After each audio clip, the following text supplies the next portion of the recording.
Ashoka Precious Cargo is a D&D homebrew campaign with violent themes and adult language. Viewer discretion is advised.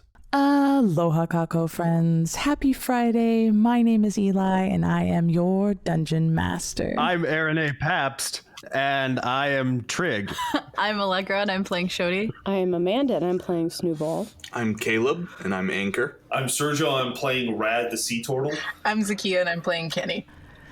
Welcome back to Mayday Roleplay, in our continuation of our homebrew campaign, Ashoka Precious Cargo. We want to give a warm shout out to those who subscribe to us on Patreon. Your contributions allow us to grow and expand, and we are now on Twitch. We have awesome things in store like Aaron at the Sheep Farm, Sergio leads us through Ironsworn Eye of the Storm, and Leg teaches us about some heroes you should know about. We got a couple of one-shots as well as a 3-part debrief of our first campaign, Delta Green Doomed to Repeat, which are now available on VOD and wherever you get your podcasts. Be sure to like and subscribe and tell a friend about us. We love to share our stories with you. And if there isn't anything else, why don't we continue our story? Okay, Buran, let's sit down and have the next part of the story before bed. Although maybe Anchor should tell you since you can't understand me. But I suppose he's busy running the ship, and I'm not talking to Rad unless I absolutely have to. So I suppose you're stuck with me.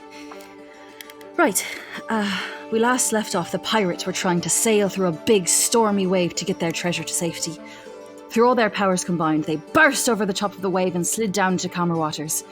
But little did they know there was a traitor on their boat. It was the Turtle Man, Grad, who had sailed them in the wrong direction into the storm. He'd taken them far off course on their mission to deliver their treasure to safety, and put them all in grave danger. He even lied to his half-giant friend, Xauti, when they'd asked him specifically if he was lying. The pirate with the boomsticks, we'll call him Greg, and the pirate who healed people and wore a mask, Benny, wanted to throw him overboard, but Snuvall and the captain, or vice captain, whatever, anchor, sails. Sure, Sails. Sails and Snuvall wanted to keep him safe. They said that Grad felt bad, and they'd only been trying to protect his family and his aunt, who was a seal. I'm still not clear on that part.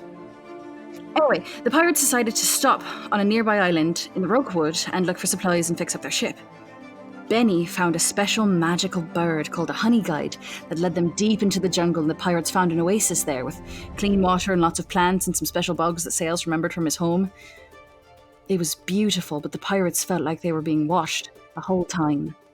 Snowball and Grad, the traitor, decided to blow up a tree so Snowball could learn to surf. Benny and Sails and Xauti, with their treasure strapped to Coachi's back, followed the honey guide deeper into the forest. As they walked, Benny almost fell into a pit with sharp sticks at the bottom, but Sail caught her just in time. After that, things in the jungle started to get a bit weird, so the pirates decided to make their way back to the ship. The whole way there, the treasure was talking to the wind, things the rest of the pirates couldn't see. The wind even tried to take their treasure away at one point, but once again the pirates managed to keep her safe. Then one of the pirates remembered that the Rokewood crossed over with the Feywild, and all the strange happenings seemed to make sense, I guess. To get back on course to deliver their treasure safely, the pirates had to trick Hamu Kepa, the monster wave who gave Grad his powers. So with a new spell to make the area around them look different, and Grig being pulled behind in the water to keep them on course, the pirates set their way back towards their destination. That seems like a good place to stop tonight. I hope me telling you these, like a story, will... I don't know, maybe it'll be less scary. Or when you remember it later, it'll be less dramatic. You're just a baby after all. This is a lot for one person to handle. I think Kenny thinks it's silly that I do it this way, changing the names and such. Maybe she's right. I just hope you don't remember, me vomiting a slug or setting things on fire or you almost being taken. And now that I say it out loud, this plan sounds entirely insane. Maybe we should do something else. But not you. It's time for little treasures to go to sleep. Sweet dreams, Buran.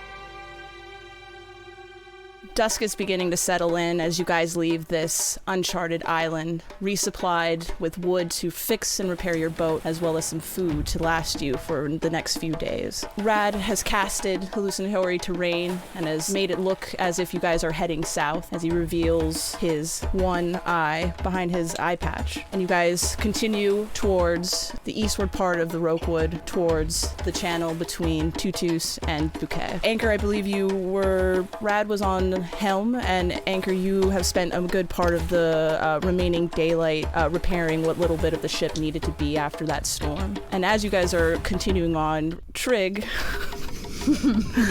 Yeah? you're at the bottom of the ocean. Damn right I am. Oh, With Well, not at the bottom. There's a rope to keep me from going all the way down. Yeah, but you're dangling off the side of the ship on a string, being pulled through the boat, through the water. Lying.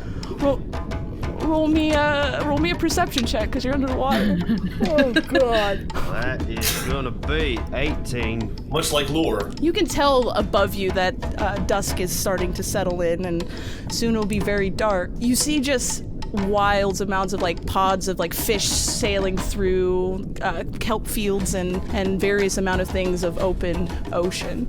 But after an hour or so, what looks like a tiny little silvery looking fish. And what's noticeable about it is the very thick amount of teeth it has. But it's very tiny, a very small thing. But it's by itself, but it's kind of swimming quickly towards you. Well, it has gigantic teeth. For its size, it's got very noticeably large. I'm gonna shoot it! What?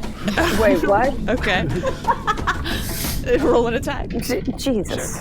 That's gonna be a 19 to hit. Yeah, that'll hit. Roll damage for it. And 7 points of damage. It starts to wiggle quickly towards you with its little snapping jaw, and you quickly draw your crossbow and you strike through it as the arrow just connects straight into its mouth. It's still kind of wiggling, but it's slowly starting to teeter and fall down. You hit it square and cleanly. Can I try to grab it?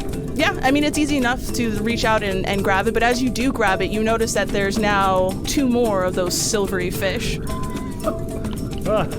I start pulling on the line back up to the boat.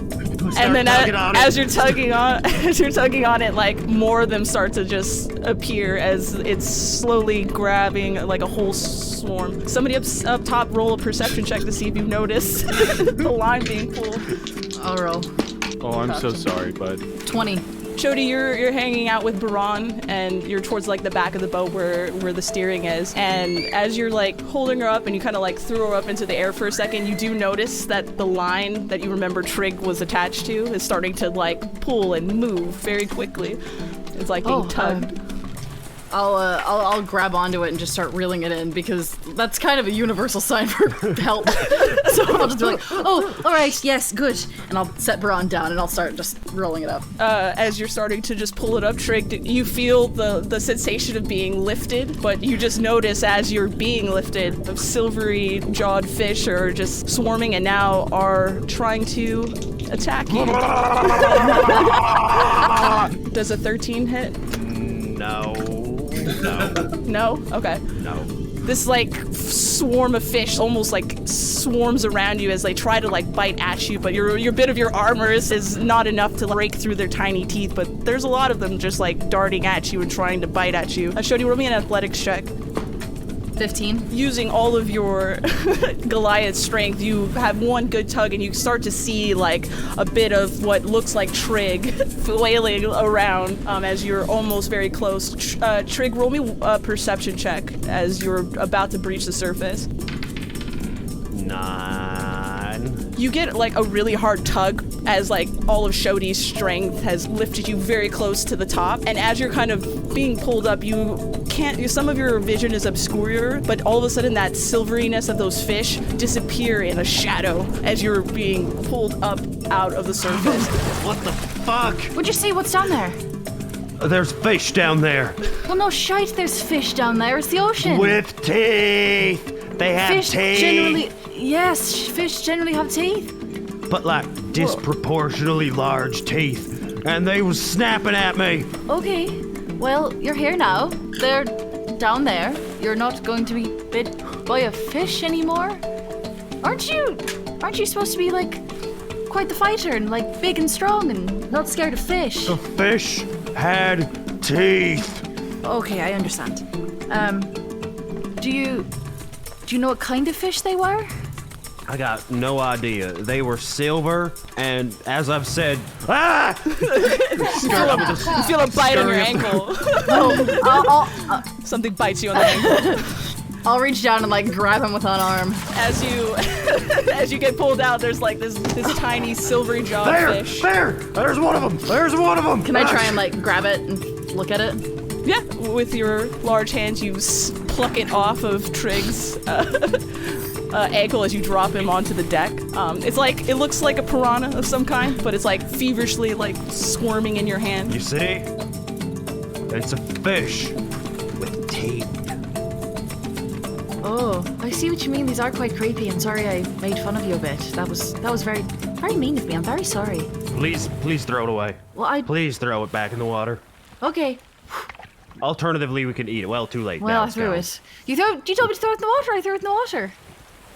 But then I had a second thought, which is they tried to eat me, so I'm gonna eat it. Well, I can go back and try and get it if you want me to. No. Then they're gonna just bite you. Okay. Well, I'm glad you're not hurt. Or not terribly hurt. I'm struggling to remember why I went down there in the first place. I think our idea was that you'd be able to keep us on course underwater because you wouldn't see the hallucinatory terrain or whatever it's called. But then I realized the ocean looks the same underwater. So I think it was just a foolish plan. I don't understand anything you just said, but I think that plan tracks Alright, just fine. sure. Do you want to go back underwater? No. Okay. I'll just watch from up front of the boat. I'm going to help them steer. Make sure we're not going back in the direction that... I've also realized that we don't know if Rad is actually doing what he said he's doing because he's already lied to us once. So he could be just lying to us again and sending us back into the storm, even though he said he wouldn't, but he could be lying again. You know what I think we should do about that? Well, I know you think we should kill him, but I don't think that's a good idea. No. Well, that, sure. But do you want to know what I think we should do about that might be a little bit more agreeable? I think you're going to tell me anyway, so just go ahead. We capture a regular, non-sapient turtle. We make soup out of it. And we all eat it to send a message. That ought to keep him in line, at least for a few days. You are standing on the back of the ship, and Rad is steering. Huh. I'm talking real quiet. I'm talking in a whisper. Well, that's certainly an idea. I don't know how comfortable I am killing a turtle because they're so gentle. Oh, I'll take care of But it. You just gotta eat it. I don't know that I'd feel comfortable even eating it Just a little because they're sip. so gentle. Just a little sip. That's all. Why don't you get a second opinion? I'm not a good opinion for this one. Maybe check with Kenny or I'm just Snuvall or Anchor. gonna put you down as a yes on that one. Oh, I wouldn't say I'm a yes. Specifically, I wouldn't say I'm a no either, but somewhere in between, perhaps. I don't think I'm giving you that option. Well, I've given myself that option. You're not in charge of me. Anybody else doing anything on the ship? All right, so that's one yes. After finishing my repairs, I think I'm going to take the remainder refuse wood that I have, if I have any left, and I'm going to go up to Trig and lay them down at his feet and say, I believe this is for your project. Ah, all this extra wood? Yes, I look forward. The load of wood, if you will? Yes, I look forward to whatever it is you put together. Well, I need some, stuff from, a town or something to get started. So it's not gonna be terribly useful until we find a port to stop over at. It's okay. I just thought I'd show my support.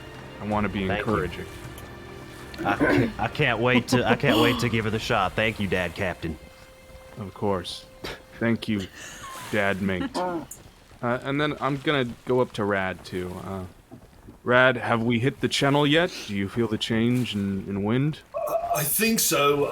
I think you're kind of better at navigating than I am, but I was going to say we've got several hours, probably at least another 12 hours before we can see behind the illusion. I was thinking that when it drops, I should maybe have the eye patch down. I'm kind of profile talking to you, trying to keep the eye not really looking at your direction. But the point is, you should at least have a minute to, like, see where we actually are and, like, course correct, right? Mm-hmm. And then we can throw it right back up. Yeah, exactly. Okay. I'm good with that plan. Do you want me to take over at the helm? I think I should maybe get some rest, yeah. Perfect. You go get some rest.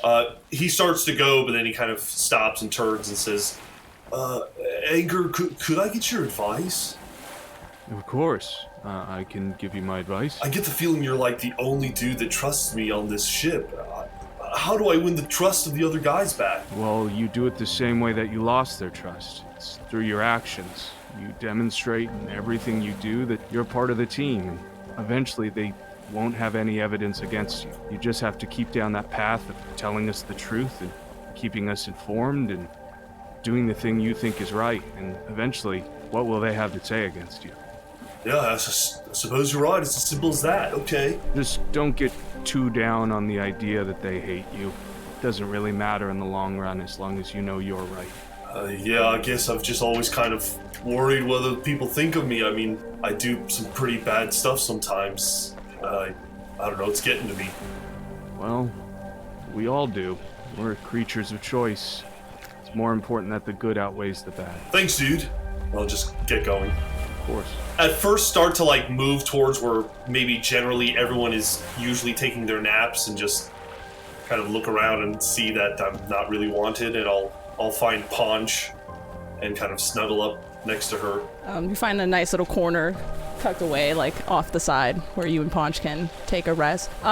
If Anchor is staying up for first watch, is there anybody else who's joining him? I'll stay up as well. I'm not the best when it comes to navigation, so I'm just going to go to kind of like the front of the ship, but I'm going to have like my long, rough piece of wood, and I'm just going to slowly, very slowly, just kind of like smooth it over with like my sharp nails, and just like kind of just almost like with my scale, like kind of sand it down, just as like, just like as a meditate, like very calming, and as I just kind of like sense out around to make sure there's nothing spying or following us. Okay, cool.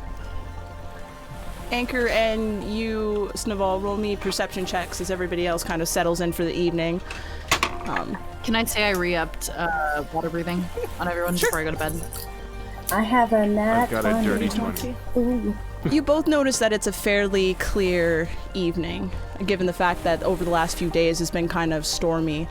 There's not a cloud in the sky, and you can kind of just see plethora of stars just raked across the sky. And the sea is pretty calm to the point where you can see the nice reflection of the stars above, and it kind of even looks like you don't know where the stars end and where the sea begins and where the horizon meets both. Snuvall, you're working on your little surfboard. You're using your claws to sand down this one piece that seems to be just a little bit too rough for your liking. And even though the stars above you reflect more of the south part of the ropewood where you're intending to go, it's very nice. And Snuvall, you're just kind of just continuing to just work on your board when you all of a sudden just kind of feel something next to you, since you're kind of towards the front of the boat, towards the edge. And when you look over, you notice that it's Buran, who's awake, like wide awake, and it's just kind of looking out at the ocean. And you kind of just see the wisping of her white hair kind of just blowing, even though it's fairly calm out. And she's kind of looking out into the middle of the ocean. I'm gonna like acknowledge.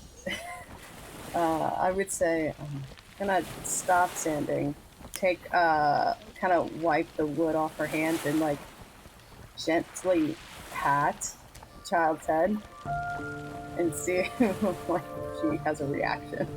She kind of like jolts a little bit because she wasn't expecting it, but when she realizes it's like you, she just kind of gives you like a little small like smile as she kind of like looks up at you as you're kind of tousling her hair. You know, you take in her small little 4-year-old face and the little markings that kind of run down like the sides of her like eyes down to the back of her neck, and that same matted like iron looking stone that just sits in the center of her forehead as she's just looking at you with a casual little childish smile. And you kind of start to feel some of your senses that you project emanating and radiating from her and from that small stone in the middle of her forehead. I'm gonna actually look into her really quick. Okay. You see the scales that all mortal creatures that you sense into has. And Buran is, of course, her scale is tipped more towards the life side of the scale, as she is incredibly young. She has so much more life to live, from what you can tell. And you have a sense of good and good just emanating from her. But you also just see, in the middle of the scale itself, that matted iron stone that just sits there. And you can see it just pulsing and kind of retracting this energy back and forth, like it's alive, like it ebbs out and it like flows in, and it just keeps pulsating back and forth. I'm going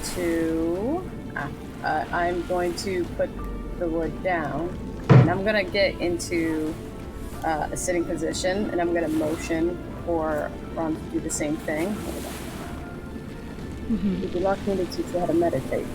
I don't think she'll listen to me, but I'll see if she mirrors my actions. She sees you taking a seat right down, and now like you taking that seat, you kind of match her height, and she's kind of curious about it, but she eventually takes a seat down next to you. It's not like crisscross, it's just kind of like, you know, like a kid just trying to just at least sit down and follow you to an extent, but she's across of you and she's looking at you. Take my hands and like put it like around my chest to show like deep breath in, deep breath out. I'm just gonna repeatedly do it, see if she mimics me. It takes a moment. She's kind of like looking at you curiously. It doesn't seem like you're doing much, but she eventually just straightens up a little bit and kind of looks like she's breathing in and out, but you know, she's trying to copy you. I'm just gonna literally just try to see if I can just get this child to meditate, because I don't have any games or with me, or I don't know what to do with her, so I'm just gonna be like, breathe in and breathe out, breathe in and breathe out, see if she copies and falls asleep. You both sit there for a while, and you're just kind of trying to show her how to breathe and meditate. And eventually, like, she just kind of starts to just really pick up on you and emulate you, and she's taking these deep breaths in and out. It's starting to just like match a certain rhythm, a certain pace. Her eyes just start to lull and go and close as she kind of see her mind kind of drifting off into sleep. As she kind of just falls into that trance that meditation kind of brings you, you notice the stone on her forehead starting to glow. That iron color just has this whitish ethereal glow coming from it. And then after a while, there's just this like bright just fucking burst that like shoots up into the sky. Roll me a perception check. 15. As that like burst like beams goes up into the sky, you see that it kind of scatters up against the hallucinatory terrain, and you can kind of see that small rippling against that spell. But you see that light kind of spreads out into like 4 different points, and it goes off into various directions, like north, south, east, west, like it was like heading into a specific direction. And then when you look down, you notice that Buran has drifted off to sleep finally, and just like now curled up on the deck right in front of you. I will take like that side sash I have, and I'll like put it under her head, so she at least is not sitting on the very, very hard wood. And I'll tear off a piece of cloth and warm it up, like kind of do a warm breath, and then lay it on top of her as well, and just kind of sit there and continue to meditate. Okay. Anchor, you did see this as well as you were navigating and traversing. But the night continues on and nothing seems to happen. We'll do a shift switch.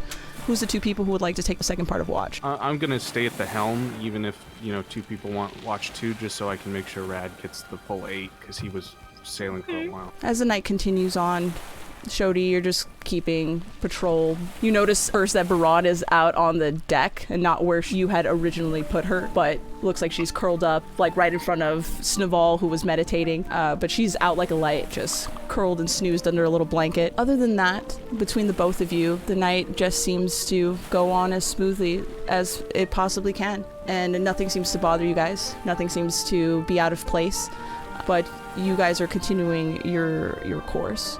So we have, I guess, one more watch, because Anchor, you do need to sleep, right? Or are you gonna just power through and take an exhaustion point? No. I'm gonna wake Rad up for this one. Rad and Kenny, you guys don't see much. Rad, you know that you're maintaining course and you're getting towards where you believe, like on the map, you know where you're heading. You're still heading towards the northern parts of Tutus, and you know that by now, maybe within the next few hours, you'll be kind of reaching the opening part of that channel, which is about the time. The Windspire Channel? The Windspire Channel, yeah. We'll be reaching it when my spell drops, or like around now we'll be reaching it? Gotcha. When your spell drops will be about the time that you will be reaching that channel. Kenny, you kind of are looking around. Everybody's sound asleep. The night is calm. Nothing, again, seems out of place. Anchor, as you fall asleep, your mind just kind of drifts away. You remember the last moments you were at Tutu's, and you remember the man that you had looked into his eyes. You remember those piercing green eyes between that helm, and you held that gaze, both of you, just staring into it. And the longer you just kind of like remember that gaze and you're like looking in those green eyes, the more that you kind of feel a familiarity about it. It seems really oddly familiar to you, and you feel like you're just like right there in that moment where you could just reach out and like pull off his helmet and like get a real good look at this guy's face as he's kind of holding you in his grasp and his grip. Did you want to take off his helm? Oh, 100%. I want to see who this is. As you pull the helm off of his head, what you see is an image of yourself. The same green eyes that you have, just in this guy's armor, just looking at you with just the evilest, malicious looking just grin. And you just... I think I'm shocked for a moment. Almost out of rage at myself, I'll strike at him. Yeah, I mean, you tried to move, you tried to strike at him, but it doesn't seem like you can actually just move. You're just still just like looking at him, and as you kind of try your hard to see like the fire and like the burning of the city of Tengu that you remember last seeing them, and it's just a truly frightening scene to just see yourself in the place of this and knowing who's involved and your place in all of that. And you just sit there for a minute, and the night seems to pass. Kenny, as you're kind of patrolling through the night, you just kind of notice that Anchor's kind of just shifting and moving, just a little bit unsettling as he sleeps. But, you know, eventually the night stretches into day. Before the end of the night, Rad would probably, as he's at the helm, call over Ponch, and he would just whisper in Ponch's ear and say, "Hey, go bother Kenny. Just act like you want something, okay? Until she has like no choice but to like ask me like what you want. You know what I mean?" Ponch gives you kind of like a curious nod, but eventually she crawls and scoots her way over to Kenny. What, fish? Kind of just like nudges Kenny off to the like on the side, like bumping up against her. He's kind of giving you that same look that bird was kind of giving you on that island, but nudges you again with its head. Last time I followed an animal, I almost landed up in a hole. So we're sailing over a big hole. Like, be cool about this. All right? So it just starts barking just a little like once at you, and then like pushes you again. This is bullying. You're being like scooted over by how big the sea is. Like when Kenny kind of eventually just finds her way closer to me, I think Rad will look over and just be like, "Hey." No! And I turn back to Potch. No! I thought it was something important. What's going on? Ponch just kind of rolls over. Oh, looks like Ponch is hungry. Thanks for pointing that out, Kenny. You want to feed him a fish? Kenny's gonna stare for a long time. He really likes this one kind. They're called silver jaws. You ever had silver jaw? No. Well, the trick is, and I'll like try to reach in the water and see if I can grab a silver jaw. Roll me a survival check. Okay. 19. You take a moment to kind of like I don't catch it. I'm just waiting for one to bite me. Okay. Yeah. You then just dunk your hand underneath, and you just kind of give it like a little like wiggle, and you just wait for a moment, and eventually you just hear like you kind of like do that wince when something like. Oh my god. Pull it off my fingers and be like, he likes it when you like kind of take the teeth out. So I just start pulling out these sharp little jagged teeth, and then I'll hand it to her and say, "Go ahead." Okay. She loves it. When Kenny sees Rat do that, she's gonna do that like flinching thing where you like reach for your like essentially first aid kit and like stops herself, and then takes the fish and like holds it. When kids go to petting zoos and they don't want to, they're just like just holding it out and keeping eye contact with Rad and just holding it out to Ponch. And I like signal to Ponch like, come on. Ponch kind of like lazily like rolls over, does that thing where it like stretches out its neck and like sniffs it for a second, gives a look to Rad, and then just like bites into it. Wow, you're really good with animals. Didn't I see you have an animal? Like a little, wasn't it like a ferret or something? What was the thing in the first session that you had? A little wormling? I had a lizard. Oh, it was like a lizard. I had a lizard. I had a lizard, but that's not like my pet. It just won me money. I don't know where that lizard is now. Oh. The island blew up. I don't know how that thing is doing. Sorry for your loss. It's fine. It was fast, so it probably got away, I assume. Yeah. What are we doing here, Rad? Huh? I fed your fish, that fish dog, and that was cool. It's very cute. That's why I'm over here. We're just having like normal conversation. I guess we just accidentally bumped into each other because of Ponch. What a coincidence. Oh, come on, Kenny. Yeah, I mean, I'm sorry. I'm trying to correct my mistakes and to prove to you that I'm a cool dude. I see your effort. I appreciate it. But I am contractually bound to hate you now. I'm not going to hurt you because you've given me no reason to. But we're not friends. Like I said, I'll feed your fat fish dog, and we can talk, but we don't have to be friends. Please don't stick your hand in the ocean again. Well, Anger says you can hate me, but I'm gonna be nice to you anyway. How do you like that? My boy. It would be safer for you if you did. Yeah, I guess you have a point. All right, well, I'll go back to sailing now. I'm gonna take out the map that I've been hoarding this entire time, and like chest pass it to him. That might be helpful. Oh. Sleep well. Go back. Oh, never mind. It's gonna be day. Have a nice day. You too. The rest of the night is uninterrupted, as it eventually stretches into early morning. It's about 7 or 8 o'clock when everybody else begins to stir, but it's not about Can I pick up fish teeth and put them in my teeth on the seashell deck pouch? now. Sure. I pick up all the spooky fish teeth, The silver jaw And- teeth. silver jaw teeth, and they now live in my seashell pouch. Is it morning? Did we finish our rest? Yes, it is morning. You guys have finished your rest collectively between all of you. It's going to be about the afternoon, maybe 1-ish, 2 o'clock, before you guys reach the channel, or about when Rad had casted that spell. So if we're gonna get close to the spell ending, I'll definitely lower my eye patch, or have it already been lowered for like a little bit, and then yeah, I'll just tell Anchor to kind of take over and just re-steer us if we're kind of if we've been off course or something. But I'll do like a countdown, let him know when there's like 30 seconds, 15 seconds left before it drops. Cool. Oh, when Trig wakes up, he shouts, "Eureka!" Does anybody have a fishing net? I have a net. Can I borrow it? Sure, dude. I'm gonna throw the fishing net out, and I'm gonna see how many of these silver jaws I can catch. Who gave him piranha? This is terrible. Roll me a survival check.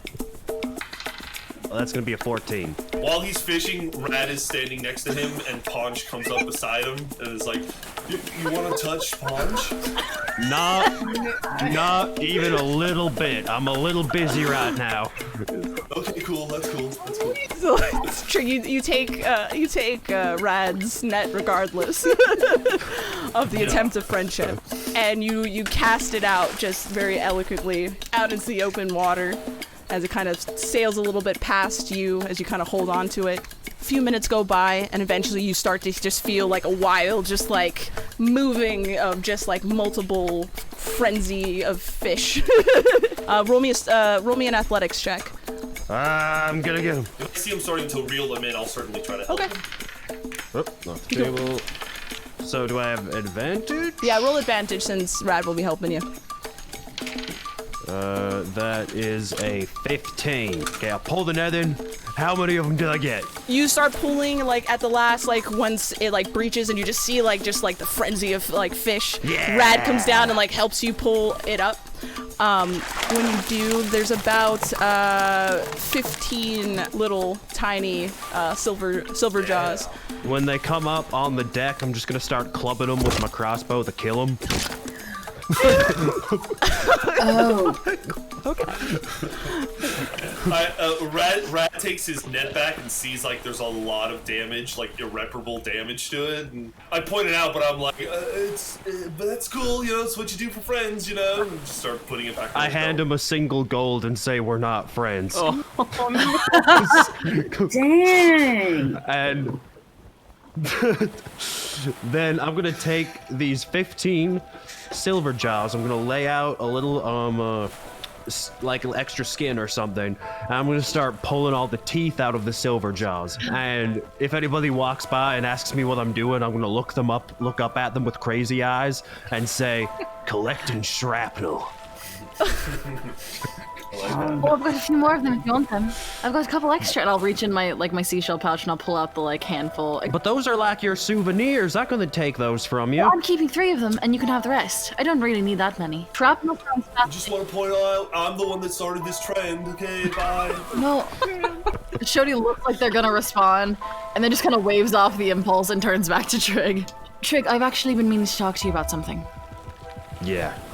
What? You said that you look for bad people to fight or hurt or... Execute. Okay, yes. great. What does your going rate for that go? What does my going rate for that go? Yeah, for like hiring you or something.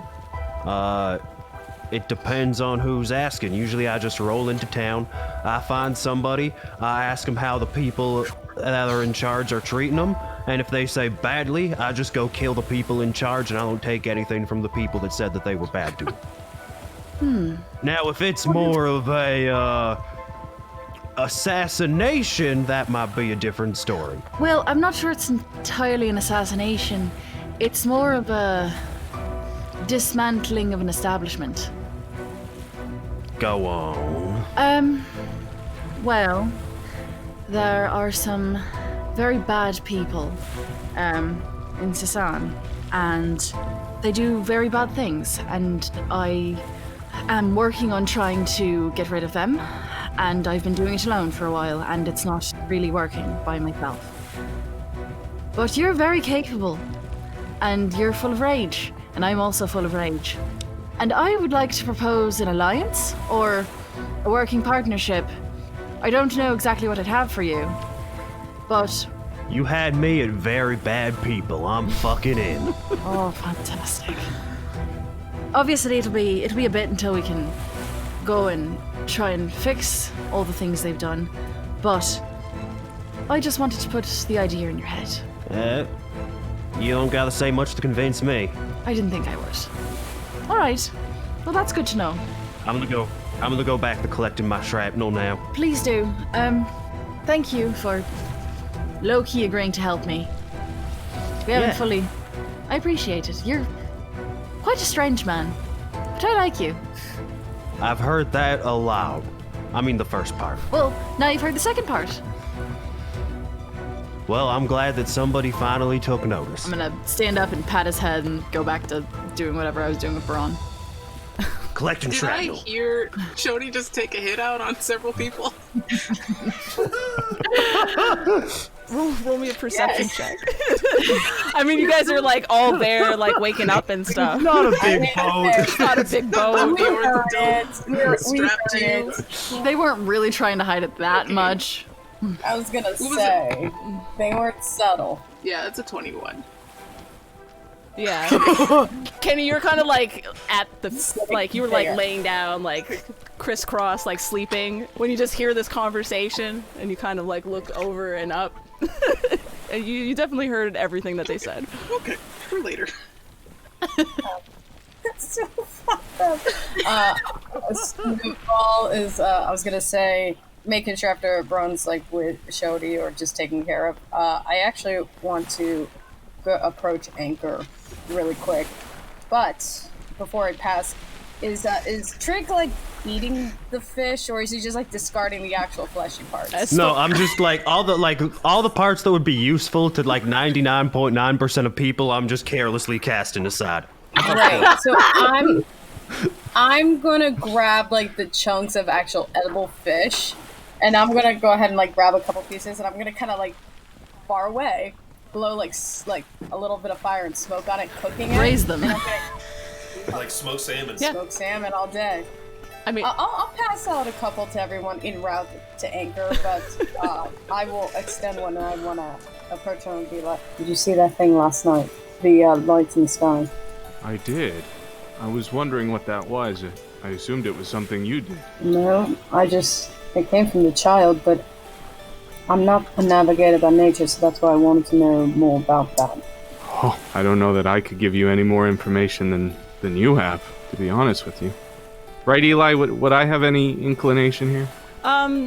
you do remember that Nock at the beginning, who commissioned you guys for this, had mentioned that Buran had something was tied to something known as a soul render, but between the collective hold, you guys didn't know quite what that was. Right. Maybe this has something to do with her origins.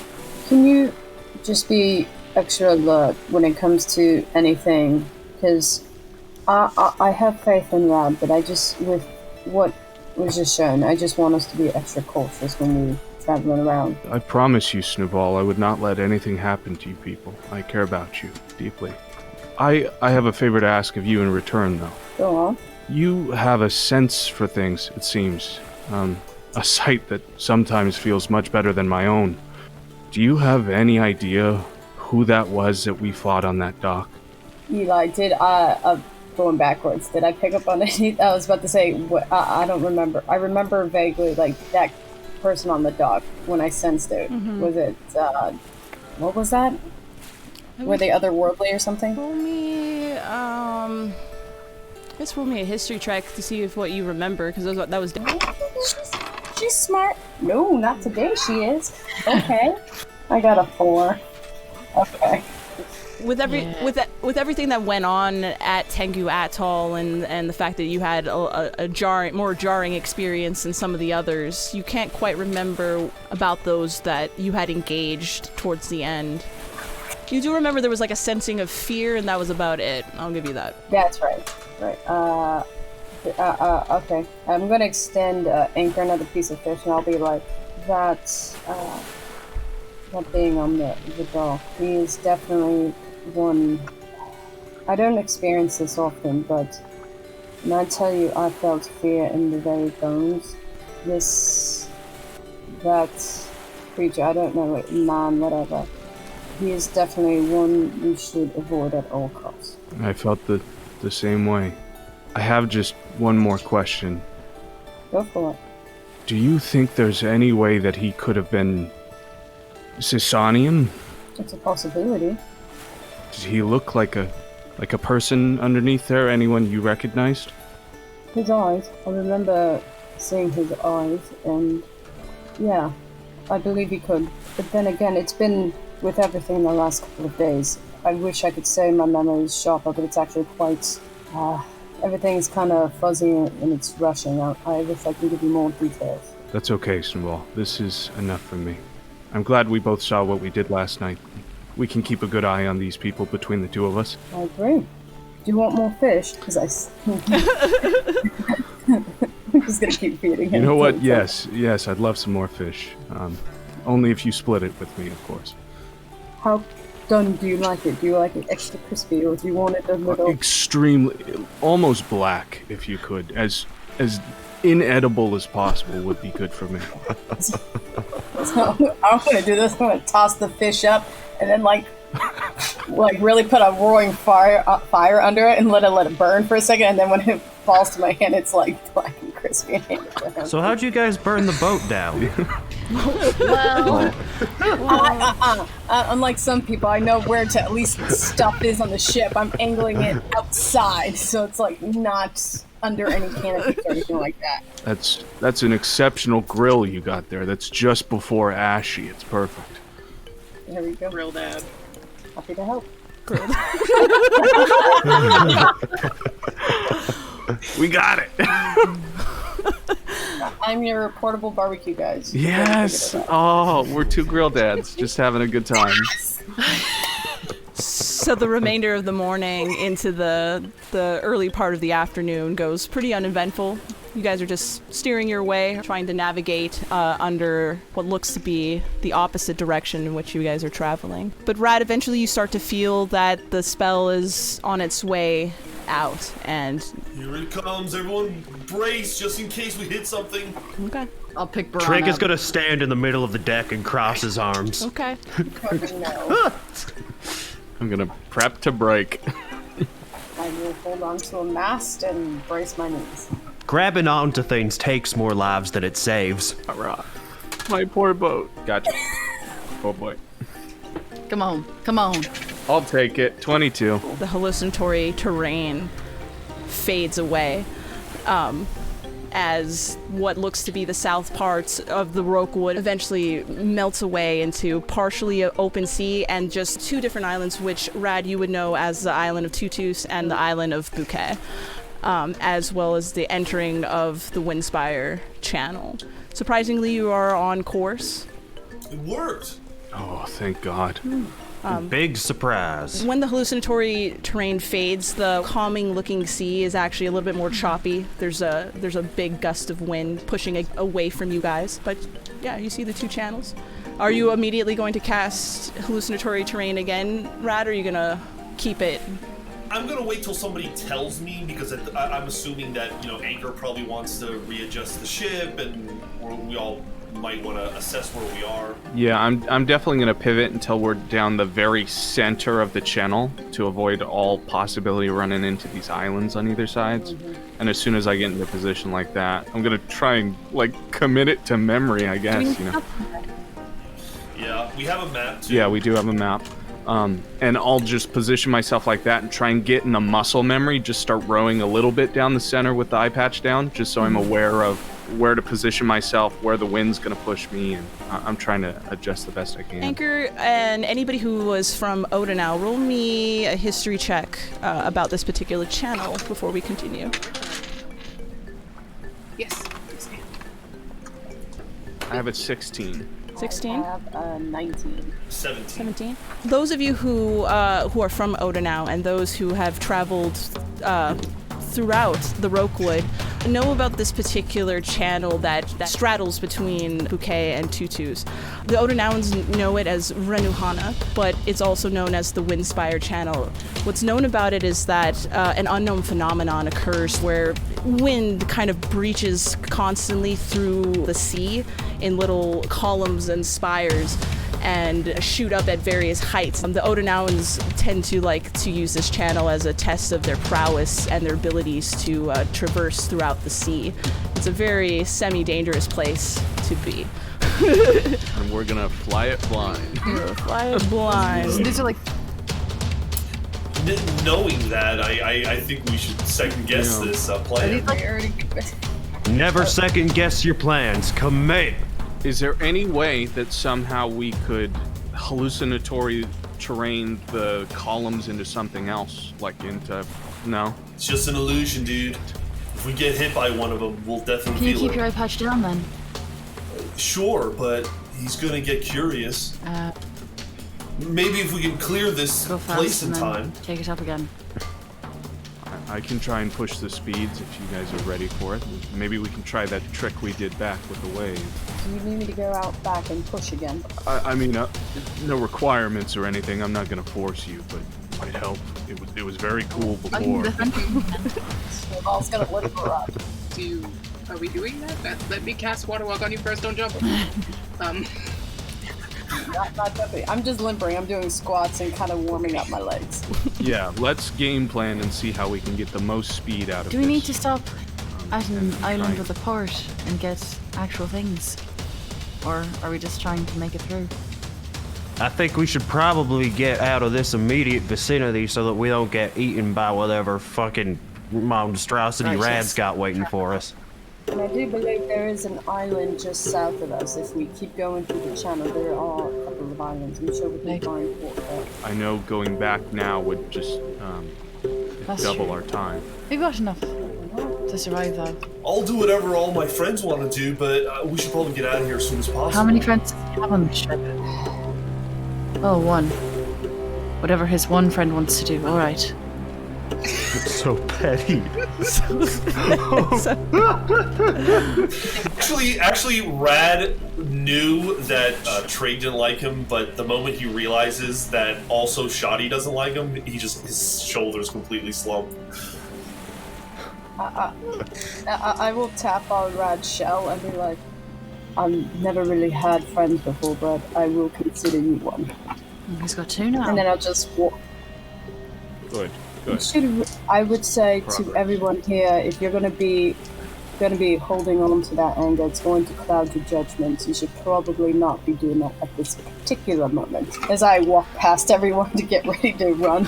Clouded judgment is how I make 99% of my decisions. Chef's kiss, Snuvall. With the hair flip and walk by and everything. I love it. Ooh, Snowball. Can I help you? I can run real fast. I think I can only cast watermark on one person. I can still help. Thank you, Trig. That's not my name, but I appreciate that. But how about you just prepare your shrapnel contraption thing in case things go south? Okay, that's good too. Just, again, tap him on the shoulder and I'm just kidding. I'm so sorry. Can you do that wonderful thing with my feet and help me above the water? Also, can you make it waterproof? I really do hate it when my shoes get wet. It's just gonna be the bottom for you. I can't do anything unless you have like a ShamWow or something to put on your feet. I can't. We don't have anything for you. I'm sorry. A famous wizard, Yes. ShamWow. You've heard of ShamWow and his ShamWow slippers of slippers of dryness. Yeah, slippers of dryness. Have anything for you, but I'll cast water walk on. I've been through worse. And then I'm just gonna run gracefully, do a somersault off the back, and then turn on the step of wind, key point, enhance breathe, and start to push it. Okay. Brad, if you could, I know that you did it back at the port, but the way you moved those waves was perfect. If we get close to these columns, could you keep me out of the way? Sure, dude. Perfect, thank you. I'll not cast it, but I'll have control water ready. What else is everybody else doing? I can do the big thunder thing and push us forward a bit if we need a quick burst of speed. Perfect. I would love that, Debbie. Yeah. That's really cool. Shoni doesn't even acknowledge. Kenny Trig. I'm gonna go stand by the sail because I know that we tend to have problems with that. Yes, if you could be our sailman again, just let us know if you're somehow suspended again. I think you'll Anchor, know. if there's no other place for me to go, I'm just gonna hang around Trig in case something bad happens. Of course. I think that's a good place for you. All right. I think it's a matter of when. Oh, That's what I was thinking.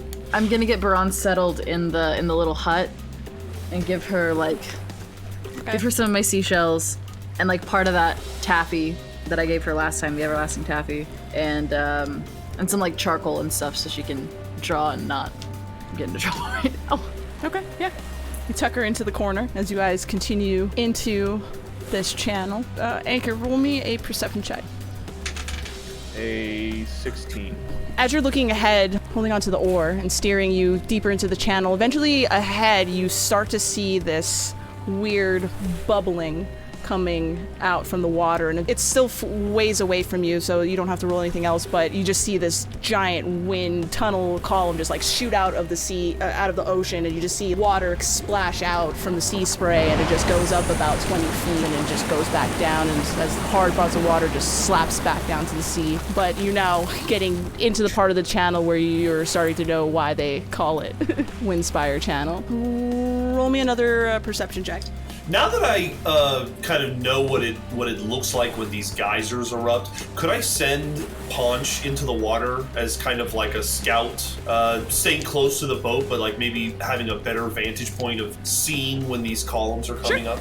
Yeah, you kind of call out to Paunch, and Paunch jumps into the water. Are you gonna just look through her eyes? Is that how you're gonna do it? Yeah, I'll probably take a couple turns just to kind of do that, yeah. Okay. I have a 23 on that perception check. Yeah, you keep pushing through. Eventually you see that bubbling going up again. Rad, you would see that. Like, you can't see where it's coming from. It's like deep down in there, but you see a bunch of bubbling occurring beforehand, before this just stream of what looks like air, but just like bubbles that just shoot up from what Paunch can tell and see. As your good eye is like covered over with that. I'll definitely call it out. Whether I'm early or late, but yeah, I don't see anything other than what Paunch sees, yeah. Anchor, roll me an athletics check. What is everybody else doing? You guys are just noticing these spires kind of shooting out from the sky. Snuvall, you're pushing on the back of the boat, and it is kind of giving a little bit of speed, but not a lot. But you're pushing. A 25. Right up against the boat, about like 5 feet off the left side, you do notice bubbling occurring. It's actually like behind where even Paunch can see, but you notice it quickly enough, and you kind of turn the oar hard enough as a spire just like right up against you guys just blow. As you manage to kind of push you guys off course, but you guys are now like veering a little bit to the left, and it jostles everybody else who's standing on the platform. Is everybody alright up there? Still good. I'm good. Thank you. Rad will probably drop his looking through Paunch's eyes, and I think at this point, now that there's bubbles closer, he'll probably cast Control Water just to have it ready for the next 10 minutes. Using every round to push forward and kind of give the ship more speed, but getting ready to also like shift the ship suddenly if there's a problem, or like we're not going to be able to move in time. Shodi's gonna do something similar with like Thunder Wave off to whatever side Rad isn't on. They're gonna take that side so that we have a little bit of balance. Yeah, you go towards the back of the boat, Rad, and as you cast Control Water, pushing off on like around the boat as you kind of use it to kind of shift back and forward as like multiple spires start bursting up between you guys, and as you guys collectively between anchor. You, Rad, kind of shifting the boat back and forward. You guys are kind of weaving through these columns and these spires. In one moment, you see like 2 or 3 kind of burst up at the same time, and that's when Xauti uses Thunderclap and like claps through, giving you just a little bit of extra momentum as you guys kind of hard turn, almost drifting again, pass through this column. How much does that hurt me, by the way? Oh yeah, all of like you're pushing the boat, and all of a sudden like you just go white as you're kind of blind. Roll me a dex save. That's what I should have just stayed shut. I was like, no. Thunder Wave's a con save. We just leave her in our fucking wake. No, we want a dex save, everybody. We want a dex save. Trust me on that. Actually, do the con save first. An 8. Yeah.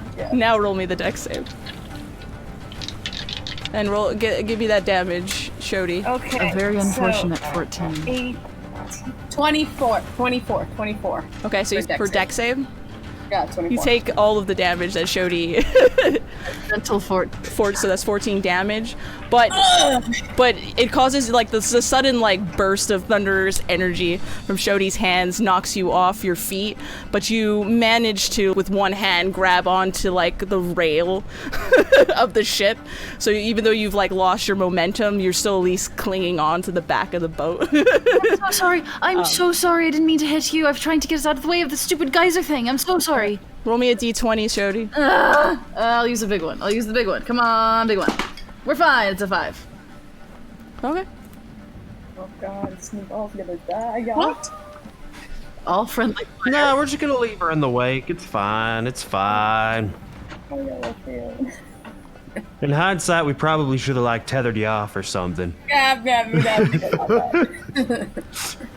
It's too much thinking. Yeah, upon seeing that I've done damage to her, can I actually like hand her a rope and be like, I'm so sorry. Here's a rope in case you need to hold on to us. Or I can tie it around you if you want me to. Or we can tie it around your arms so your arms are lashed to the ship so you don't get, thrown off anymore. Whatever makes you comfortable, really. I'm so sorry I hurt you. I really don't mean to. Stop. My head, like I'm trying to like grab, like I'll get back on the ship, but like my head is like my side is just like it's overwhelmed right now. So it's like I just kind of go to the floor and just like get to meditative position. I'm just like put my one finger claw thing up and it's just like, please just give me a minute. I'll be quiet and just kind of hover around as like low-key protection. You done fucked me up a little bit. I know. Rat, as you are using control water, as you've been helping Anchor navigate through these columns and spires that continue to just burst up every now and again, you start to feel that itching, festering pain behind your eye. You did look into the eyes of Paunch, who was a former seeker. What Paunch saw underneath the water, you don't know, but he wants you to. He wants to see what you see. I'm gonna try to ignore it for as long as I can. It hurts. It's festering. It's itching. You're fighting that instinct, but for now, you're able to hold off. Kenny, Trig, are you doing anything? You guys are kind of being tousled back and forth as Anchor and Rad are helping to weave between this channel. Yeah, well, there's not a whole lot practical that I can do, so when Trig sees these spires shoot out of the water, he's just gonna shoot at them just because he doesn't know what else to do. After seeing that, I'm gonna start making my way back towards where Snu-vall and Rat and everybody are. Roll me a perception check. Oh, 18.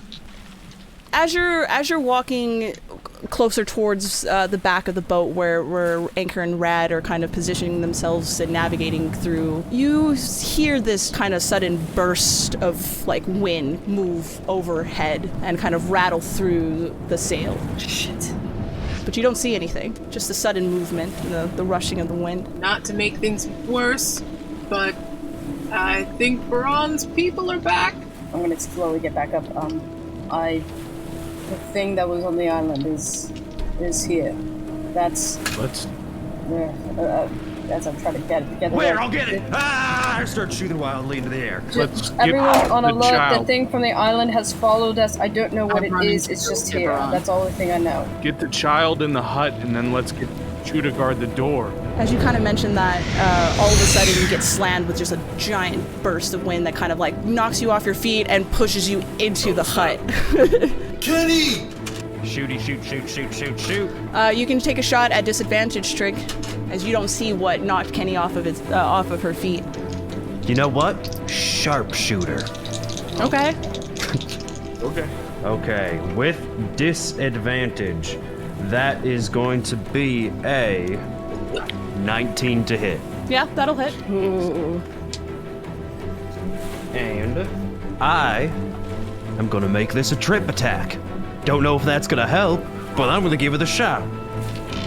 So in addition, whatever, this will have to make a DC 14 strength saving throw, and if it fails, it'll be knocked prone.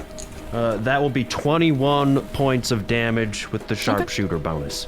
Your arrow seems to make purchase on something, but when it hits it, it kind of spins in a spiral and just kind of juts out. It seems like it took some type of damage, but it neither was prone, nor did it seem to do a lot. Well, we know it don't got legs.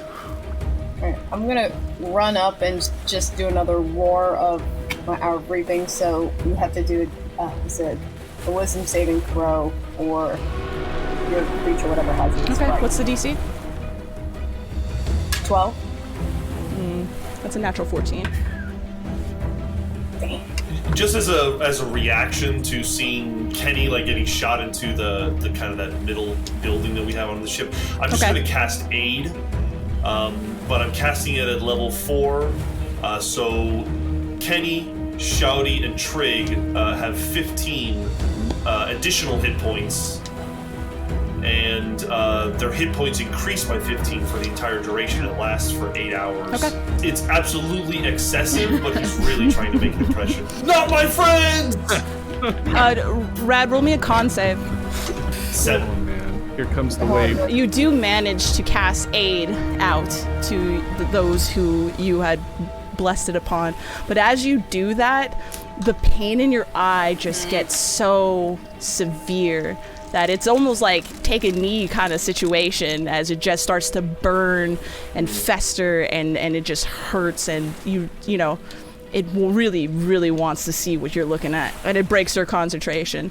Yeah, I'll probably like cast and then physically like react to it. So it, if anyone notices me, it definitely looks like I'm in some way taking damage, and I'm like putting my hand over my eye, and I'm really struggling with the decision to keep it down. Should we roll initiative? Yes, we should start rolling initiative. Please. I was just trying to find a point to where we could do it. I got a 22 with a nat 20. A dirty 20. I got a big fat 8. 14.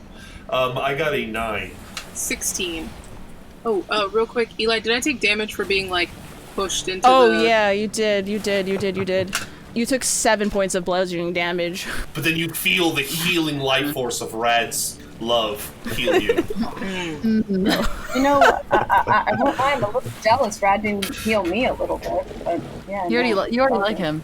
Kenny, as you're like kind of knocked into this wall and you're trying to get your bearings, you do notice that Buran is in the same room as you. And as you kind of notice that, as you're getting your bearings, you notice like the sound of that rushing wind, and you just see little Buran being just pulled out of this hut and is like now levitating into the air as this creature is attempting to leave the ship with Buran in its grasp. I'm gonna go to grab her, like full body. Yeah, roll me an athletics check. That's a 12. You do manage to grab onto her ankles as the creature is now dragging you on top of Buran out of the hut onto the deck, and that's about as far as it can go with both of you attached. But it's still like all you hear is just like a tunnel of wind around you as you're kind of just holding on to Buran, and you just hear Buran starting to kind of cry as this sudden change of her situation is making her upset. But you have a hold of Buran for now. Next is Anchor. Roll me a perception check before you start. Oh no.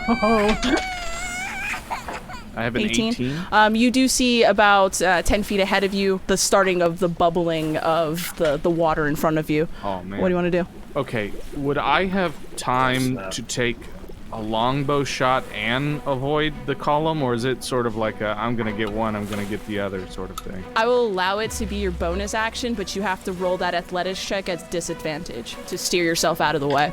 Okay, I'm gonna stay prioritized then. I'm gonna go full on into sailing and hope my friends have Buran.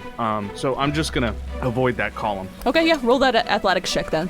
I have a 21. You go to try to grab your longbow to try to, but that sudden bubbling and stuff like that, and knowing that there's not a lot of time before it bursts, you know that you have to sacrifice priority of the ship. So you take a hard steer, turning right to avoid that column as it bursts up against you, and as you guys pass through it. Anything else you want to do? I'm going to take a free action to take both my longbow and my blowgun and set it behind me towards the others in case someone I don't know if everyone has a melee weapon, but they can grab one of those if they don't have something ranged. Yeah. You pull out your weapons, you set them somewhere safe where someone might be able to be access them, but you're waiting to see what is next for the sailing portion of this. Snuvall, you're up. Kenny still has wrapped down, like how high up? They're not. Kenny hasn't left the ground, but you can see that Buran is kind of being stretched between this creature and Kenny. Okay, so I'm gonna go ahead and do. I'm gonna do an unarmed strike, but I'm gonna basically kind of run and then like use the side railing of the ship to go over Kenny, so therefore I don't like hook them. Okay. And I'm going to go ahead and kick the area above Buran and all that, where most likely I would see, like however high that would be. I'm trying to think, like. Okay. Yeah. So it's like 15. 15 hits. Yeah. 7 points damage. You go and you take a strike at it. And as you kind of assume where it would be adjacent to, like, all you see really is Buran, but you kind of take a wild swing at above it. You do feel like a force behind it, the wind you pass through. It doesn't seem like it does much, but you do lay a hit on it. Okay, I still get one more action on that, so what I'm going to go ahead and do is above Buran again, so therefore I don't hurt. I'm going to go ahead and use my breath weapon. And you have to do a dex saving throw of That's a 12. A natural 19, 23 total. 23, okay. So you succeed, but you still take some What kind of damage? Instead of 12, you're going to take 6 points of damage. Yeah, you blast that steam into its face, but it doesn't seem to move it, doesn't seem to waver, as it's still kind of yanking Buran away from Kenny's grasp. Which is your turn now, Kenny. What do you want to do? You're holding on to Buran. Buran is crying, and you just feel, all you hear around you is just wind just blowing at you. I can't see the, like, wind creature or anything? You can't see it at all, but, like, since Buran is, like, being held by it, you kind of can at least tell that there's something there around you and her. It's invisible to your eyes. Okay.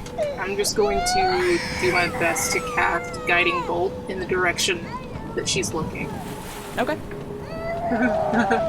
So it's a 1. Oh. It's fine. No. I'm gonna use my movement to try to find the ground and walk backwards. You, like, holding on to, like, Buran, it's very difficult for you to kind of cast any type of spell, so you try to cast Guiding Bolt, but it just goes way out of the way. So you decide to double down and try to brace yourself and try to pull Buran, but between the two of you, you're not able to really do any type of pull back as the creature kind of yanks harder and pushes you like a step forward. Xauti. So my ally is up right up on it, and I have subtle spell. I don't know if we've talked about this yet, but since I am part rogue, can I technically get sneak attack damage because if I'm casting a spell, because my person's up on it and I have subtle spell, or is that? Yeah, if the spell's an attack, then yeah, I would allow it. Amazing. Then I'm also going to use Tides of Chaos to give myself advantage on this, because I have once a day I can do that. Nice. So, it's a straight roll because you can see Buran. Yeah. So you can kind of get an idea of where it's at. Okay. So even with Tides of Chaos, it's a straight roll.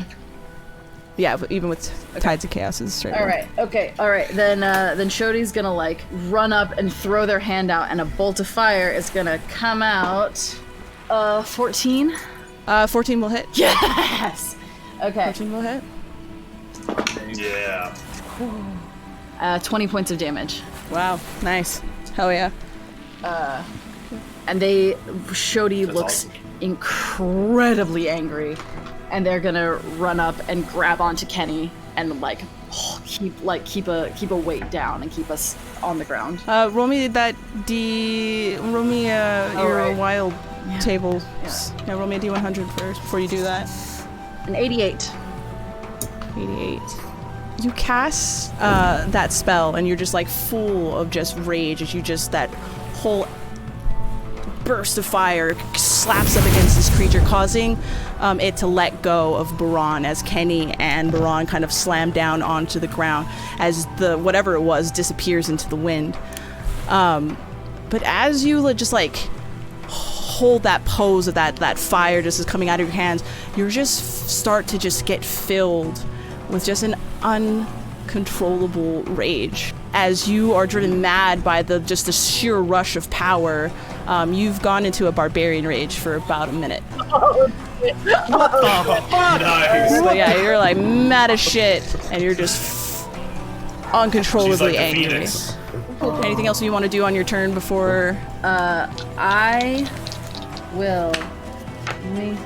So like all the things that barbarians have for rage, I now deal with.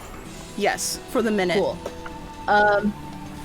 Then I'm just gonna go and stand by Rad right now, knowing that he is. Okay. I mean, Rad's on the ground. He's ready. I'm just standing over him, just like In a vulnerable position. heaving with like chest heaving, shoulders heaving. They're like shaking. I'm just standing over you, and they're usually pretty gentle, and they look monstrous for a minute. Rad, it's your turn. So Rad has taken a knee and he's got his hand over his eye, but he looks up and he sees that Buran is being taken by whatever this entity is, so he's got to focus on that. So he just musters all of his energy. His hand is shaking. He reaches into his kind of bandolier that he has and he pulls out this big chunk of molasses. He takes a bite, stretches it out, and then with his other free hand cuts it in half. And the moment he does, he casts slow on the entity. I don't know if you have to make a save. Probably. 1 second. My notes. Here we go. You need to make. First of all, it's a 40-foot cube, so Buran might even be affected by it. But they need to make wisdom saves. Okay. Yeah, the DC's 14. The roll was 14, natural. Then it's then I believe it's unaffected. Yeah. Yeah, you attempt to chuck this molasses into the air, but given that it let go of Buran and Kenny, it's very difficult to see it as the molasses ends up just crashing down onto the deck. Roll me a con save to cast another spell. Natural 20. Ooh, okay. You still feel the residual pain of that you already feel, but it hasn't intensified. But you know you're constantly getting that feeling and fighting that urge to open your eye patch. I'd imagine by this point it's probably smoking even a little bit. Yeah, it started to get really, really crazy. There's a ranger behind that eye patch. Anything else you want to do, Rad? I think that's it. Cool. Trig, you're up. So, remind me, I cannot see this thing right now, is that right? No, now that it has let go of Buran, you hear wind blowing around, but you can't see it. I'm gonna close my eyes, and I'm gonna feel the wind blowing across my face, and I'm gonna try to extrapolate its position relative to me, swing my bows in that direction, and then I'm gonna start popping off. Okay, you can roll me a perception check at disadvantage, and then we'll go from there. Natural 1. No. You hear the wind blowing, but it's all around you. You can roll attack at disadvantage. Okay. Alright, first attack. Fuck it, sharpshooter. Natural 1. Second attack. Replace those dice right now. Second attack. Gotta pick it up. Sharpshooter. Unholy hell. Okay, well, it's natural 20 and a 14, so that's going to be 19 to hit. Yes, 19 hits, and I am... Okay, so then that is just going to be a regular attack roll. That's going to be 17 points of piercing damage. Okay. Crossbow expert. Bonus action attack. Forgot to say sharpshooter, but that's okay, because it might have been a good thing anyway. That's going to be a 17 to hit. I am going to make that a trip attack, even though I know it's not going to do anything. I just want the extra damage. And that will be 13 points of piercing damage. It's still, nothing drops to the ground or anything? Okay, action surge. Okay. So I'm going to do one more attack, sharpshooter. Even with advantage, that is a 21 to hit. 4. Yeah, you're rolling a disadvantage, right? I just have a crazy attack bonus. And that is going to be 18 points of piercing damage. Final attack, sharpshooter. Fighters are stupid. Fighters are stupid. Natural 1, but that's okay. That's still a pretty Jesus good Christ. turn, and I'll end it there. Trig, you like close your eyes and you try to listen to the sounds of the wind. But you just hear wind and you just can't really pinpoint what it is, so the first shot misses wildly. But then you just start to hear something kind of dart across your peripherals, and then you land at purchase, and just like one bolt after the other, you just land into it. As you just fire off and off and off, and then like the last one, you just kind of like try to do some weird off like barrel kick move, and then like let loose the last one, but it just darts straight into the ocean. You hear like this kind of like screeching like sound of wind and of this like creature as you kind of feel it like fleeing like the general area. As you do it took some damage, but it was enough to not kill it. But all of a sudden you hear that screeching like stretch away, and all seems quiet. Anchor, roll me a perception check since you're on the helm still. Okay. Been a couple seconds. 15. 15. You again start seeing like off like the left side of the ship that bubbling that's coming again up ahead. You're gonna navigate around it. Yeah, I'm gonna make for the opposite With enough direction, time, sure. you are able to just do that. Buran is kind of laying on the ground, just kind of crying at your feet, Kenny. You just see this like streaks of just like wet on her face. Looks like she's a little bruised from being like dropped on the ground. Are we out of initiative? No, the kid is dropped and on the but all seems quiet. All seems it's quiet. Nothing seems to go on. Rad and Anchor are still working towards getting you through the channel. You're about halfway through for the most part, just almost on the tail end of it between you guys doing all of that. Again, you hear Kenny's at your feet, just the sound of the rushing of wind as all of a sudden, again, Buran is just gotten swept up again by this wind around you as it starts to lift her up into... I'll give you a reaction, Kenny, if you want it. Yes. I'm going to... I think you're just going to hear Kenny, like, a while ago, the way her voice sort of, like, split into two different voices. That's going to happen again. And she's going to just say... Drop her? Now. And she's going to use Channel Divinity Orders Demand. I think we're just going to do... the wind person make a wisdom saving throw. What's the DC? 14. That is... Nah. That is a 13. They are charmed until the end of my next turn, and they instantly drop anything they're holding. Cool. And I'm just gonna run back into the hut if possible. What you guys can feel is like this circling of wind just standing on the deck as it lets go Buran and you catch into your arms, but it's just standing there, just blowing, just... Anchor, it's your turn. Okay, do I see any pillars coming around? Roll perception check.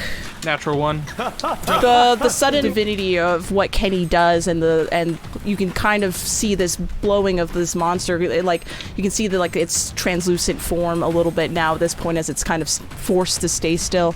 Is kind of taking your attention, and you haven't noticed any of the columns. Then in that case, I'm gonna take my longbow behind me since fuck the columns now. It's gonna go bad anyways. And I'm gonna take a shot now that I can see the translucent go for figure. Am I at disadvantage? No, at I'll give you a straight roll for this. 23 for the first attack. That'll hit. And 21 for the second. That'll hit. So with the longbow, I've got 14 points of damage total. That's with both attacks. Kenny, does that break your channel divinity if the creature is attacked? The charm? It doesn't say... Oh, no, yes, it straight up does. Yeah, until my next turn or until the charmed creature takes damage. Yep. Well, sure enough, it does take damage. I'm sorry. Okay. I had no idea. I'm so sorry. You stick 2 arrows into it, kind of like goes through its form, but it still makes some type of like purchase from what you can tell. But that creature just shrieks and you hear it just go back up into the air and disappear out of all of your sight. Anything else you want to do, Anchor? No, I just feel bad. I'm gonna sail straight, I guess, because I don't see. I'm so sorry, Zakiya. No, it's okay. I didn't even realize. Snuvall, it's your turn.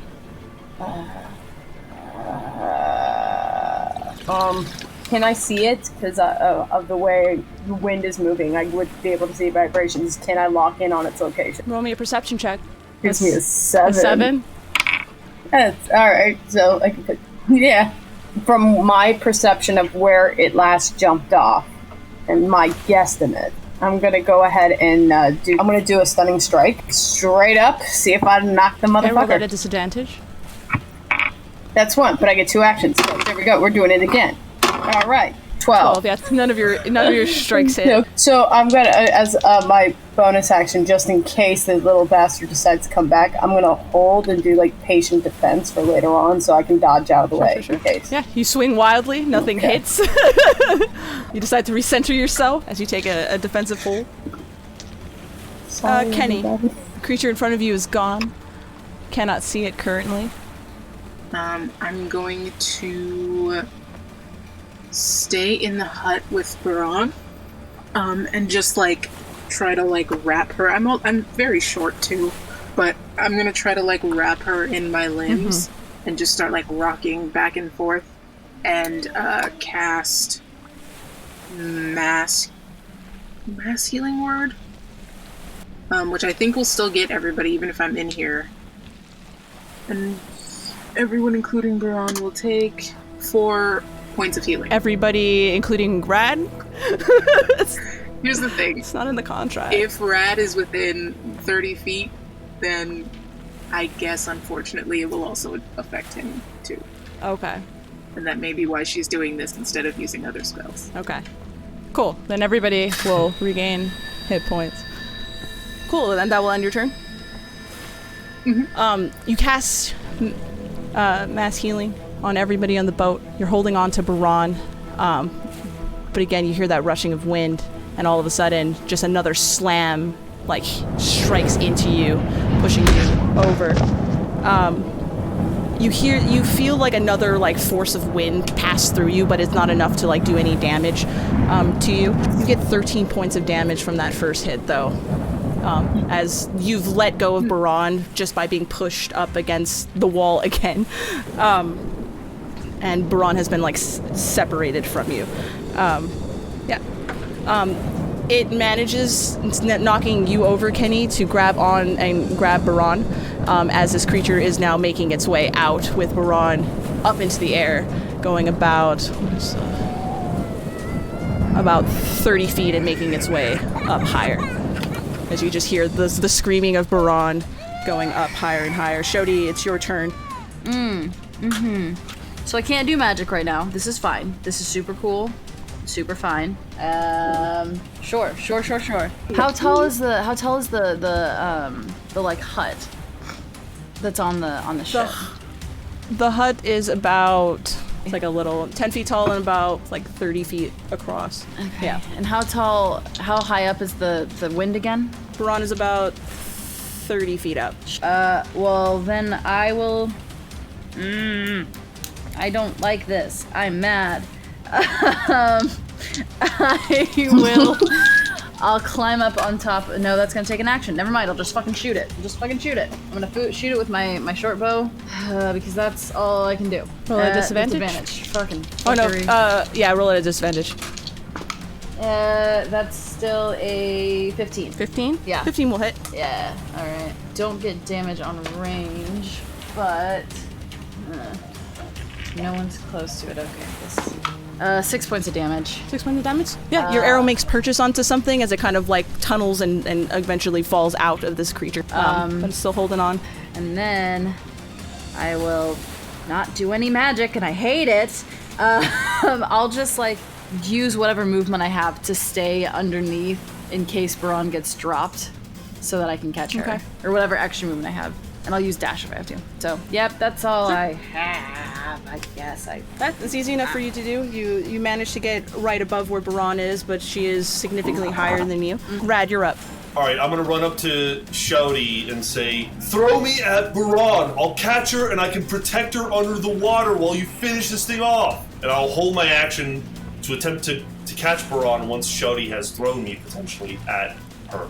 That's it. That's all I'm doing. Okay, so remind me what I'm dealing with here. I'm looking up in the air. I've got this creature. How far up? 30 feet. Now, next question. How heavy is the sail? Looking at it, do I feel like the sail is heavier than I would me? say with its size and material, yes, it would be heavier than you if you folded it. Great. I run at the mast. I grab the line that's holding the sail up. I'm gonna cut the line and try to launch myself up into the air. All right, Jack Sparrow. What? Yeah, roll me an athletics check. Don't I need that to sail? You do need it to don't know. sail. You do absolutely. 11. Yeah, I mean, you go and you grab the the sail, and you take your knife and you slice it, and you hear just the winding sound of the pulley system, and you weren't prepared to be like launched that quickly up into but you are up in the air. Roll me a dex save to see if you can even like do anything, as you've been snapped up into the sky very quickly. 6. Oh, buddy. Yeah, I mean, you get snapped once you hit the end of that sail as the sail collapses down, and everybody else just sees Trig just flailing into the sky and then falling. This is not And going according falling. to plan. Oh my god, falling, and he misses the boat and slams into the water. You take 15 points of damage as you belly flop straight into that water. I can't go back for you. But the sail has been cut, and the wind and your speed starts to drastically slow. Oh man, we're gonna have a child all year after this. Before we continue, everybody roll me a deck save, as Anchor was not looking out for for columns. 18. 18. I also rolled an 18. Another natural one. Oh, 19. Fuck, back to back now. 30-20. Sorry. Trig, you're in the water. You don't have to roll. Yep. So it seems like everybody. Okay, so everybody but Anchor. As the boat starts to slow, now that you can hear just the folding of the heavy sail collapsing onto itself, now that Trig has launched himself into the sea. All of a sudden, on the right side of the ship, all of a sudden you just hear the bubbling anchor, and at the last second, you go to attempt to like push the oar, but it just bursts like right damn near underneath the right hull of the ship as it just teeters it. You just let go of the oar, and you too fall into the ocean, but everybody else seems to manage to like secure themselves on the ship, but two of your crew members are now off the boat. This is going well. And your boat It is would be now us. slowly coming to a very slow halt. The Tracks just for shot us it. too much. This is classic me and Aaron. Rad, roll me a perception check. 4. You try to like see how far you guys are out from the channel, but that painful stinging in your other eye is just making it hard for you to focus. It's still just scratching up against your face, and I don't know how much longer you can hold on, but you all are starting to get your bearings. You guys all can hear the crying of Buran 30 feet up in the air, and it's just like the crying just keeps getting louder and louder. Is unhappy with the situation, not wanting to be there. She doesn't feel safe. She wants to be back down with the people that she at least knows. Snuvall, you kind of just feel that energy that you had felt in that one evening on watch, like coming like above your head, as you can tell, kind of gauge where Buran is, and you just feel it just building and building and building and building, and the sounds of Buran's voice continues to just cry like louder and louder, almost in the way that like Kenny's voice kind of expands and grows in amplitude and sound, as you guys just hear it. And eventually, like, you can hear the sound of the creature that's kind of like holding on to Buran is starting to equally just start to like screech and pain, and all of a sudden you see just this like flashing, like pulsating burst coming out of Buran as you kind of can make out the form of this creature as it kind of like expands out of this light and then just be sucked back in the middle forehead of Buran's stone. You guys can also hear another kind of screeching from another one of those creatures above as it kind of seems to like run and flee out of your vicinity, and Buran is now just toppling from the sky about 30 feet up. Shodi? Catch. Yeah, roll me an athletics check. I had advantage on that because I'm raging. Rage Yes, catch. you do. Rage mom. Rage mom got a natural 20. Ayo. That is my baby, and that is my baby. But that's what Shodi's yelling. They're down at that. That's my baby. Give me back my baby. That's mine. You rage, and as you like, even seeing that whole moment, it doesn't waver you from seeing Buran just kind of fall from the sky as you just take one giant like bound up and you just catch her, and you just kind of slam down, and it kind of makes the ship kind of rock and sway back and forward as you all kind of are now left again to the sounds of silence. Buran is out like a light. She's unconscious? Yeah, she's unconscious. Can he fix this? Okay, put her down. No. And, we're gonna do... we're gonna try Cure Wounds at second level. Okay. That's 2d8 plus 3.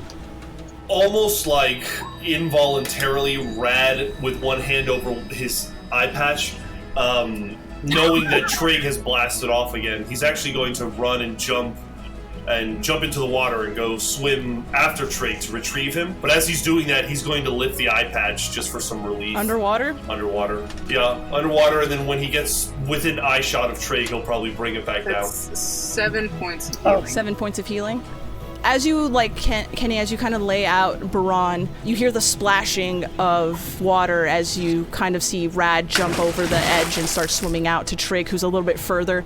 Anchor, you are easy enough. You didn't fall, like, too far away from the boat, so you can easily swim up and climb, bring yourself back up on the deck now that the boat isn't moving. Cool. Actually, when I want to help pull Anchor up really quick, and then I'm going to discreetly whisper in his ear, there were two of them. There were two creatures. As I pull him onto the deck. Do you think it was them? Yes. And I'm just gonna tell him, and then kind of walk over and check on the rod.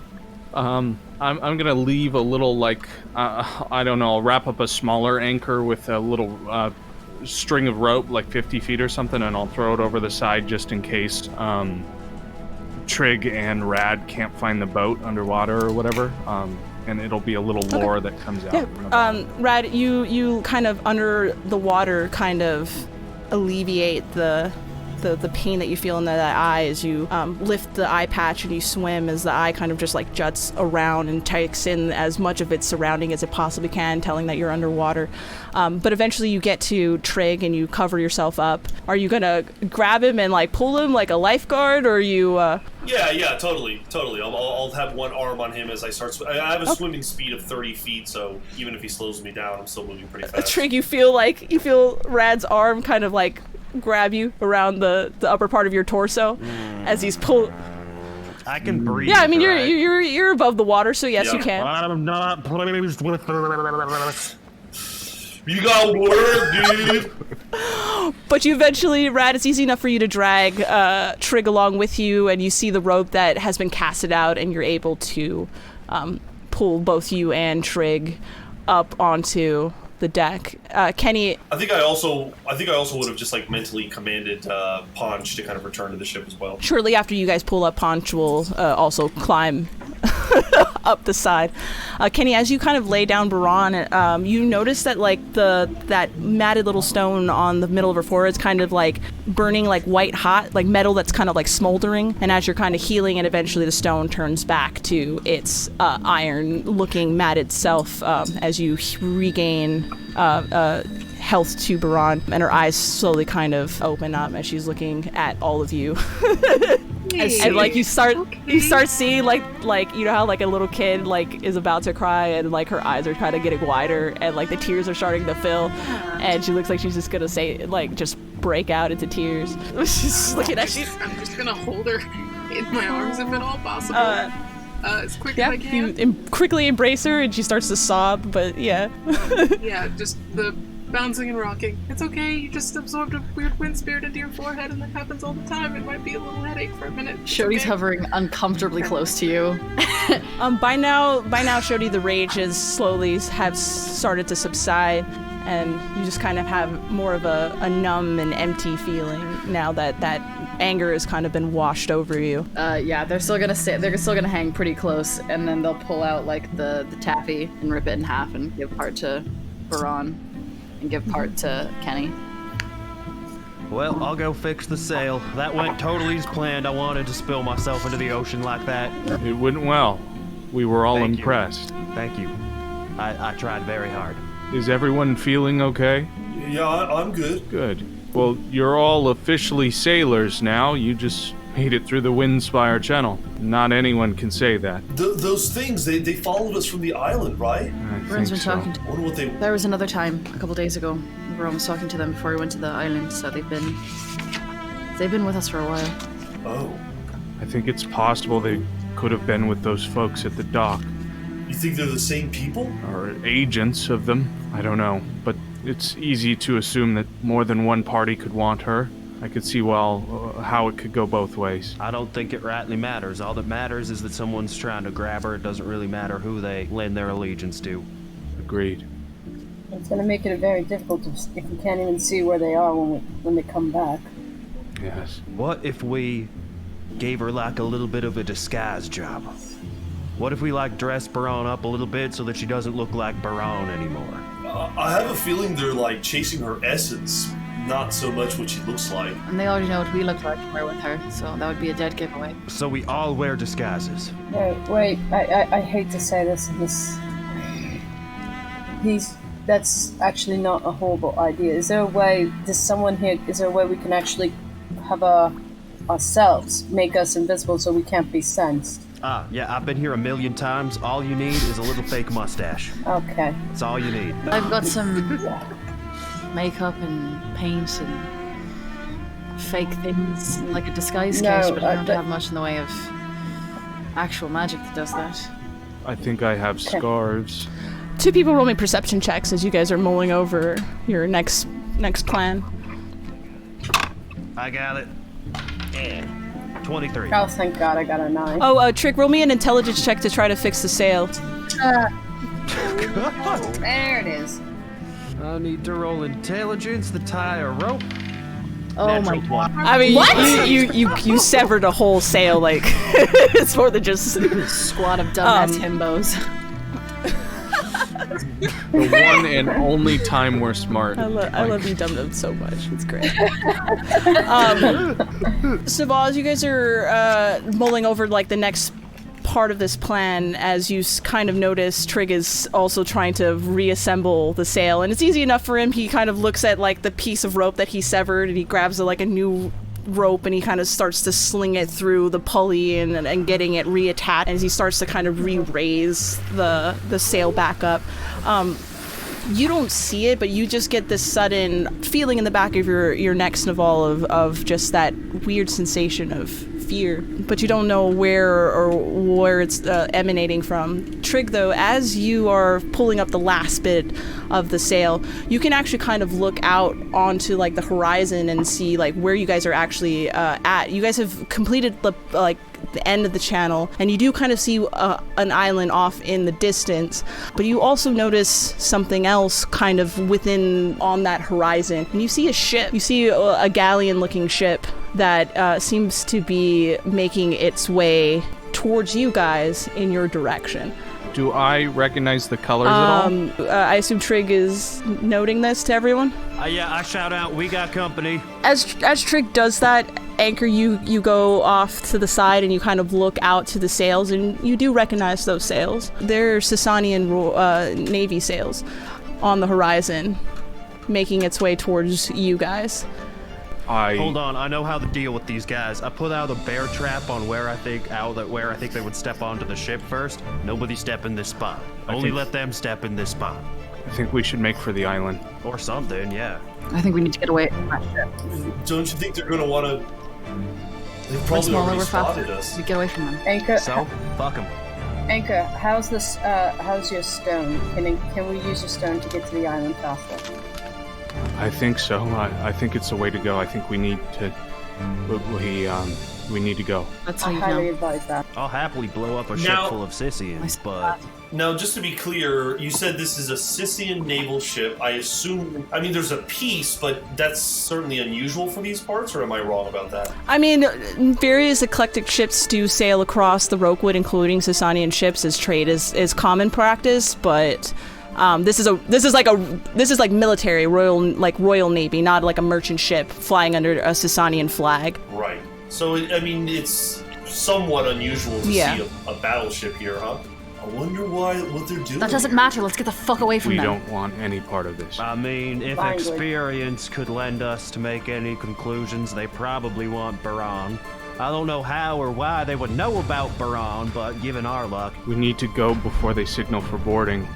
Right. They give us that signal and we deny. So, what's the decision? Are we going to try to land on Gallon, the island, or Ivalis? I say we break for Gallon. You're going to Gallon? Yeah, we can get lost there. Maybe I'm Hope they don't confused because I was stop told it. we could only see one island. Which island do we see? You saw this island, but you technically would see both of them. Just on whatever side that Trig was on, he could see an island. But you guys are straddling between these islands, so you would on the other opposite side see this island as well. And the Sasanians are closer to Ivalis. Are we going for Gallon, right? everybody? Yeah, Okay, they're so they're about they're rounding about Ivalis, about right here. and what Got do I reckon the range is on that ship? Oh, Like, they're how on the far away are horizon. They're very far away. It'll still take time for you, Oh. but you guys have like completely stopped because you had to they? We got a while, but we gotta go. peel out of here pretty quick. You have to assume that if you can see them, they can see you. We're small. Our sail is repaired though at the moment, right? Yes, Trig has finally pulled it all the way to the top, and it's been re-strung. I think I have an idea about how to get rid of at least one of our problems. This is a big ship, and they probably have a lot of like expensive stuff on it. Exactly what Hamu Kepa might want. What if I did a little recon and maybe I could draw his attention to that ship and not That ours? seems like a very... Or we could be proactive and we could just take No, it out We ourselves. can't. I don't I want to don't be near want them. anything to do with that ship. I don't want you guys to risk your lives for it. I think this is something that I can correct. Can you get back to us? Can you make it back if you go over there? If you're heading to Gallon, I know where to swim.